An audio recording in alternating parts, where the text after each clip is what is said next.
सभी मित्रों को जय श्री राम। श्री बालाजी महाराज के चरणों में कोटि कोटि वंदन। सुंदरकांड पाठ हिंदी अर्थ दोहा 40 चौपाई 1। बुद्ध पुराण श्रुति सम्मत बानी, कही विभीषण नीति बखानी। सुनत दसानन उठा रिसाई, खल तो ही निकट मृत्यु अब आई।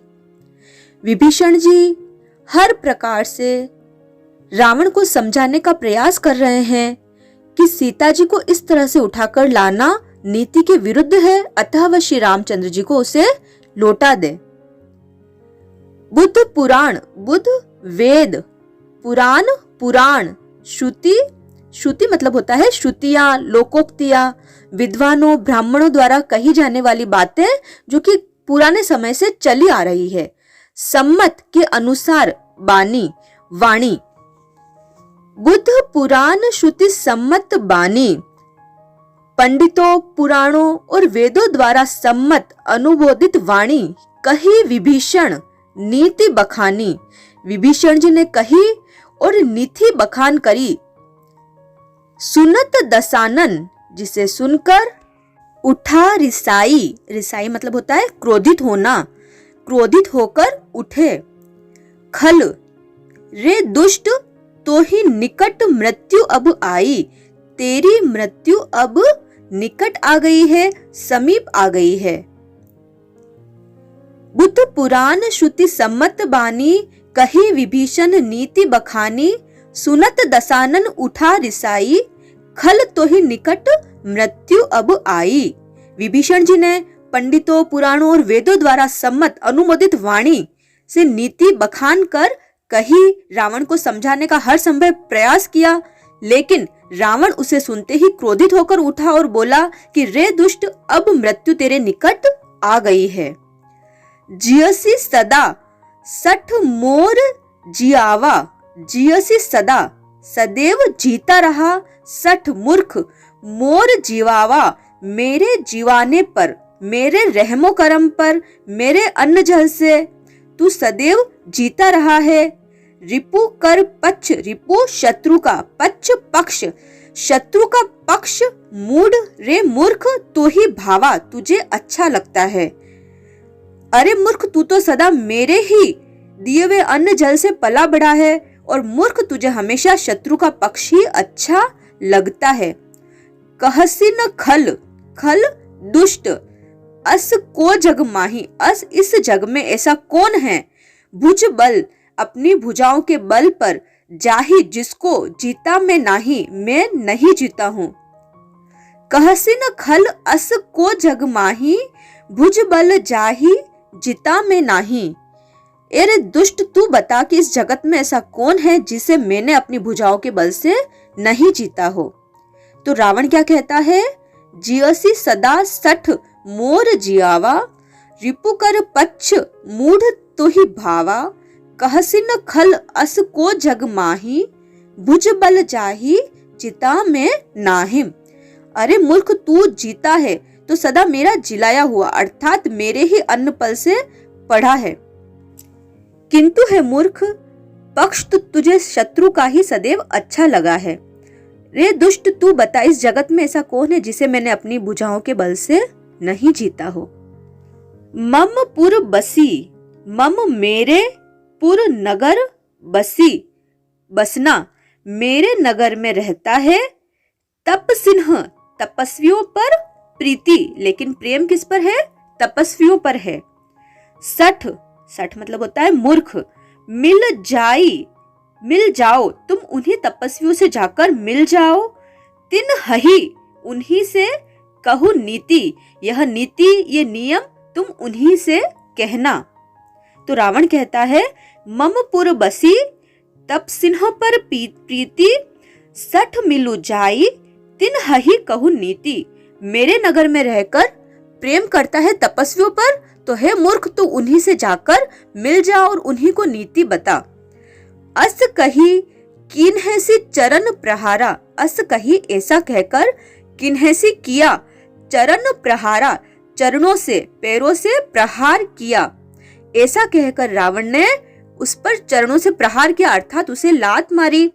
अनुज कहे पद 12 लेकिन अनुज छोटा भाई गहे पकड़ना, पद पैरों को पकड़ा, 12 बार बार उसके चरण ही पकड़े। ममपुर बसी तप सिन्ह पर प्रीति, 60 मिलु जाई तिन हही कहु नीति, अस कही कीन्हेसी चरण प्रहारा, अनुज गहे पद 12 मेरे नगर में रहकर तपस्वियों पर प्रेम करता है, मूर्ख तू उन्हीं से जाकर मिल जा और उन्हीं को नीति बता। और ऐसा कहकर रावण ने उसे लात मारी, परंतु छोटे भाई विभीषण ने मारने पर भी बार बार उसके चरण ही पकड़े। उमा संत कही इह बढ़ाई, उमा हे पार्वती, संत कई, संत की यही बड़ाई बड़प्पन होता है, यही संत की महिमा होती है। मंद करत बुराई करने वाले का जो करई भलाई, उसका भी वह भला ही करता है, अर्थात अपनी बुराई होने पर, अपना बुरा करने पर भी वह बुराई करने वाले का भला ही करता है। तुम पितु सरिस, विभीषण जी कहते हैं तुम पितु सरिस, तुम मेरे पिता के समान हो, भले ही मोहि मारा, भले ही तुमने मारा हो मुझे, लेकिन तुम मेरे पिता के समान हो। राम भजे हित नाथ तुम्हारा, लेकिन हे नाथ, राम भजे, राम को भजने पर ही हित तुम्हारा, तुम्हारा भला होगा। उमा संत कई इह बढ़ाई, मंद करत जो करई भलाई, तुम पितु सरिस भले ही मोहि मारा, राम भजे हित नाथ तुम्हारा। उमा, हे उमा, तो शिव जी कहते हैं कि हे उमा, हे पार्वती, संत की यही बड़ाई होती है कि वे बुराई करने पर भी बुराई करने वाले की भलाई ही करते हैं। विभीषण जी कहते हैं कि रावण को कि आप मेरे पिता समान हैं, मुझे मारा सो तो अच्छा ही किया, परंतु हे नाथ, आपका भला श्री रामचंद्र जी को भजने में ही है। सचिव संग ले नभ पथ गयऊ, सचिव अपने मंत्रियों को साथ में लेकर नभपथ आकाश मार्ग से गयऊ जाने लगे। अब विभीषण जी इतना कहकर मंत्रियों को अपने साथ लेकर आकाश मार्ग से जाने लगे। सब ही सुनाई और सभी को सुनाकर कहत अस भयऊ, यह कहने लगे। दोहा 41, यहाँ पर दोहा 40 पूर्ण होता है, दोहा 41 है। राम सत्य संकल्प प्रभु, कि श्री रामचंद्र जी सत्य संकल्प हैं, सर्व समर्थ हैं।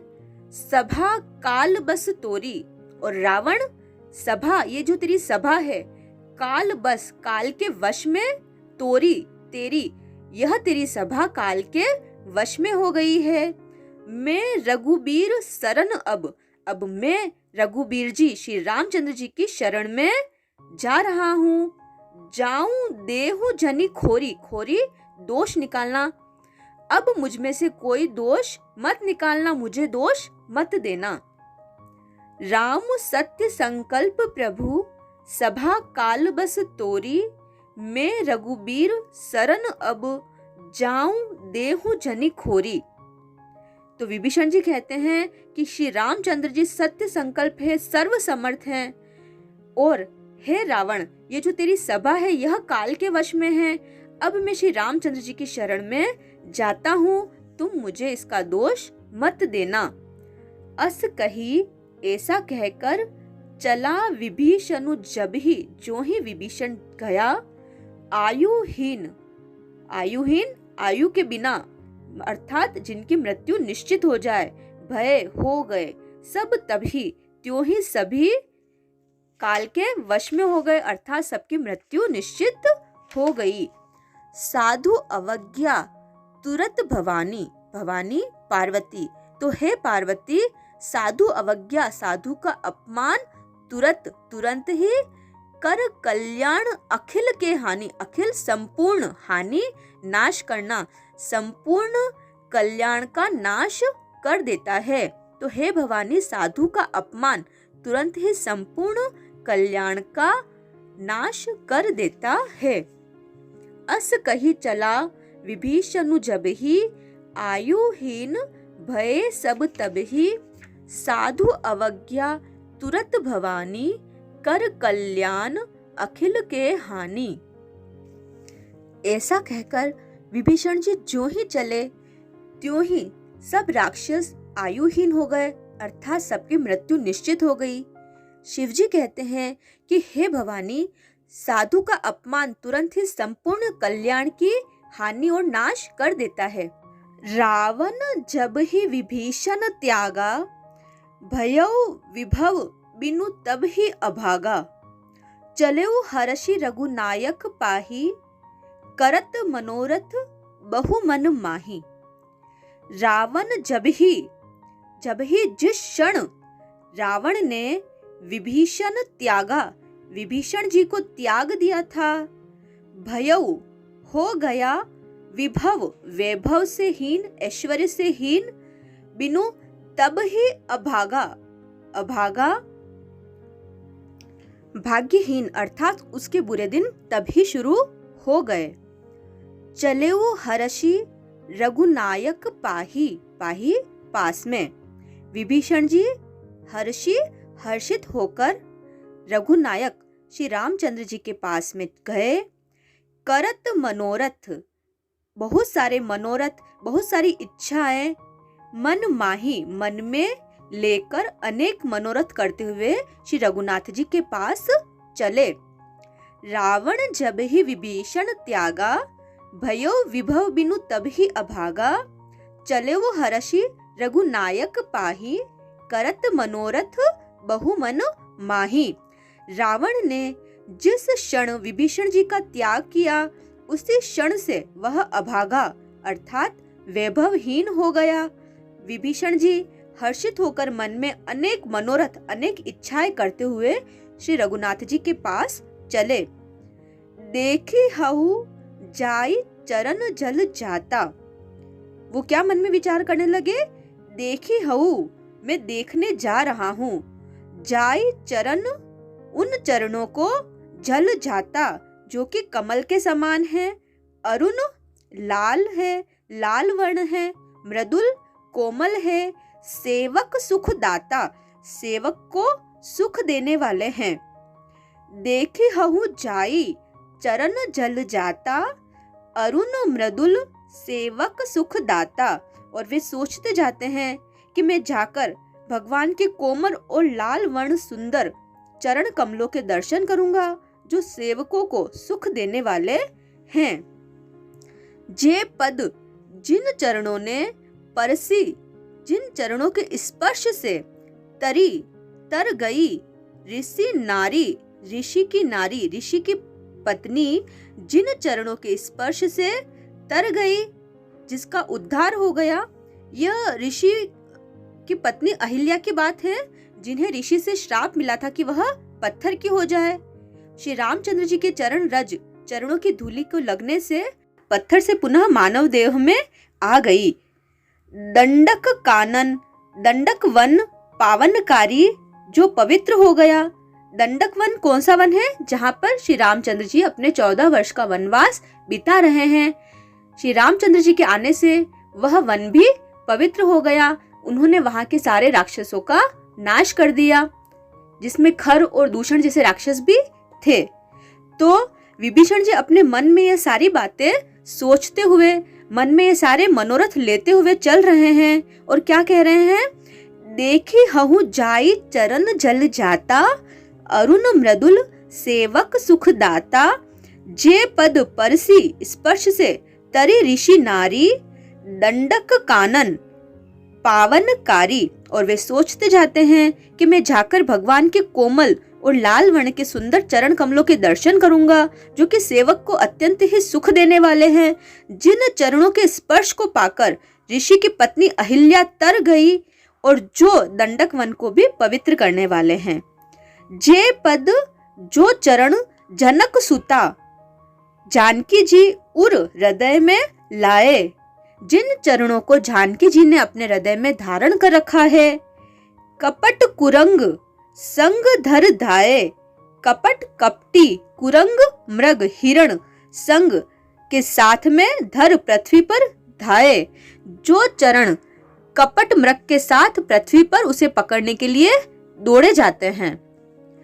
इसके पीछे कहानी ये है, इस लाइन के पीछे की कहानी ये है कि वनवास के समय मारीच ऋषि ने एक सोने के मृग हिरण का छद्म वेश धारण किया था और दौड़ लगाई थी, और उसी को पकड़ने के लिए श्री रामचंद्र जी उनके पीछे दौड़े थे। तो लाइन है, कपट कुरंग, कुरंग होता है मृग हिरण, संग धर धाये के साथ में वह पृथ्वी पर दौड़े थे। हर हर शिव जी के लिए कहा गया है, और हृदय में सर तालाब अर्थात हृदय रूपी तालाब, सरोज कमल पद चरण, कमल चरण जेई जिन, हर उर सर सरोज पद जेई, अर्थात जो चरण कमल साक्षात शिव जी के हृदय रूपी सरोवर में विराजते हैं, अहो भाग्य, परम भाग्य, श्रेष्ठ भाग्य, मैं देखी हहु ताही, मैं उन चरणों के दर्शन करूंगा, यह मेरा परम भाग्य सौभाग्य होगा। जे पद जनक सुता उर लाए, कपट कुरंग संग धर धाये, हर उर सर सरोज पद जेई, अहो भाग्य में देखी हूँ तेई। जिन चरणों को जानकी जी ने अपने हृदय में धारण कर रखा है, जो कपट मृग के साथ पृथ्वी पर उसे पकड़ने को दौड़े थे, और जो चरण कमल साक्षात शिव जी के हृदय रूपी सरोवर में विराजते हैं, मेरा अहोभाग्य होगा, मेरा परम भाग्य है कि उन्हीं के आज मैं दर्शन करूंगा, उन्हीं को आज मैं देखूंगा। तो यहाँ पर दोहा 41-41 कंप्लीट होता है। दोहा 42 हम नेक्स्ट वीडियो में लेंगे। तब तक के लिए आप सभी को जय श्री राम, जय श्री बालाजी महाराज।